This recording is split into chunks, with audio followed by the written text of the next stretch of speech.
Hello everyone, আমি পূজা। আশা করি তোমরা সবাই ভালো আছো। তো আজকে আমরা যাচ্ছি ঘুরতে ভিক্টোরিয়া মেমোরিয়াল হল। বহু বছর পর যাচ্ছি, প্রায় 5 বছর পর। তো খুবই এক্সাইটেড, কি আগের মতোই আছে নাকি কিছু চেঞ্জ হয়েছে।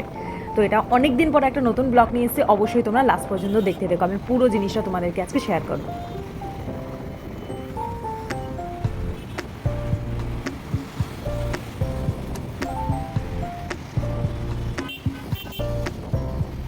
ফাইনালি আমরা এসে পৌঁছে গেছি। তবে চেঞ্জ বলতে সেমই আছে, তবে টিকিটের কস্ট এখন বেড়ে গেছে। 5 বছর আগে তখন প্রাইস ছিল 20 টাকা, এখন হয়ে গেছে সেটা 50 টাকা।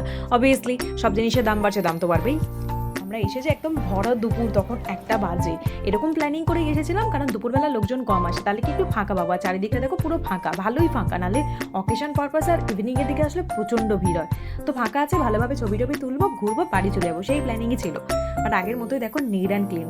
ভিক্টোরিয়ার ভেতরে একটা জিনিসই খুব ভালো লাগে, যেহেতু খাবার কোনো কিছু অ্যালাউ নেই, এজন্য চারিদিকটা খুবই পরিষ্কার। আর এখানে এসে দেখি অনেক পর্যটকরাও এসেছিল, কারণ দেখো কলকাতার মধ্যে একটা ফেমাস মিউজিয়াম ভিক্টোরিয়া, তো অনেকেই আসে বাড়ি থেকে ঘুরতে।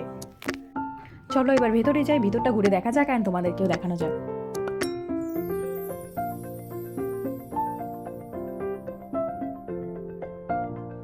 বাপরে বাপরে, সেদিকে ভালোই লোকজন হয়েছে। বাইরে থেকে তো দেখে একদম ফাঁকাই মনে ছিল, বাট ভেতরে ভালোই ভিড় হয়েছে। বাট দেখছো কত সুন্দর লাগছে দেখতে, কারণ এই পুরো জিনিসটা তৈরি করা হচ্ছে সাদা মার্বেলের কাঠামো দিয়ে, এই জন্য এখনো একদম চকচক করছে, দেখতেও ভালো লাগছে। এটা হচ্ছে রানী ভিক্টোরিয়ার রাজপ্রাসাদ, বিশাল বড়, দারুণ বেশ। দেখছো, আর ওখানে একটা মূর্তিও ছিল ভিক্টোরিয়ার। ভাবলাম গিয়ে একটু ছবি তুলবো, বাট কি আর করবো, এত ভিড়, ছবি তোলার সুযোগই পাইনি। সবাই নিচে দাঁড়িয়ে দাঁড়িয়ে ছবি তুলছে, আমি আর কি তুলবো। দেখো সব কত তরোয়াল, যুদ্ধের কত সব জিনিস, কি বলে এটাকে আমি নিজেও জানি না। তাই হোক, সব পুরোনো জিনিসই রাখা থাকে ভিক্টোরিয়াতে। এই যে এখানে আবার কত মোটা মোটা বই, কোন ল্যাঙ্গুয়েজে লেখা আছে কিছুই বুঝতে পারলাম না, কিসের বই সেটাও জানি না। হবে সব পুরোনো, উনি ইউজ করতেন যেগুলো, সেই জিনিসগুলোই এখানে রাখা আছে। আর পাশে একটা জায়গায় গিয়ে দেখলাম একটা কিছু ম্যাপ টাইপ সাজানো, হতে পারে ম্যাপ। এখানে দেখো কামানটা দেখে মনে হচ্ছে একদম ফলস। আমরা আবার হাত দিয়ে দেখছিলাম যেটা কি অরিজিনাল নাকি ফলস। অবভিয়াসলি এত পুরোনো স্মৃতি অরিজিনালি হবে, ফলস তো হবে না। তাও একটুখানি টাচ করে দেখছিলাম আর কি। এই যে আমার পিছনে লম্বু ব্যক্তিটাকে দেখছো, ওর নাম হচ্ছে আকাশ। হচ্ছে আমার খুব ভালো বন্ধু, আর আজকে আমার সমস্ত ভিডিও ছবি সব বই তুলে দিয়েছে। যদি আমার ব্লগটা দেখে তাহলে অসংখ্য ধন্যবাদ।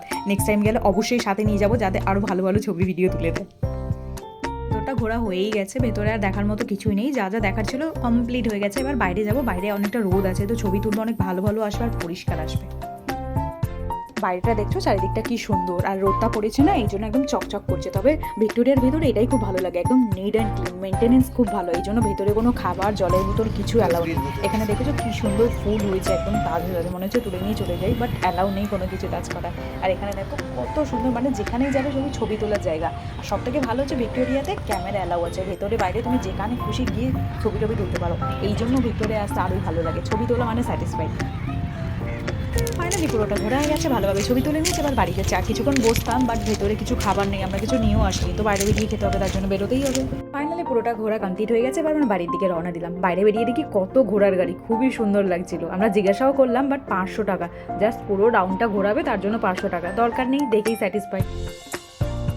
তো পুরো দিনটা এভাবেই কাটলো। কেমন লাগলো অবশ্যই তোমরা জানিও, লাইক কমেন্ট করে জানিও, আর যদি কোনো ভুল ত্রুটি হয়ে থাকে তাহলে ক্ষমা করে দিও। Bye bye, take care everyone.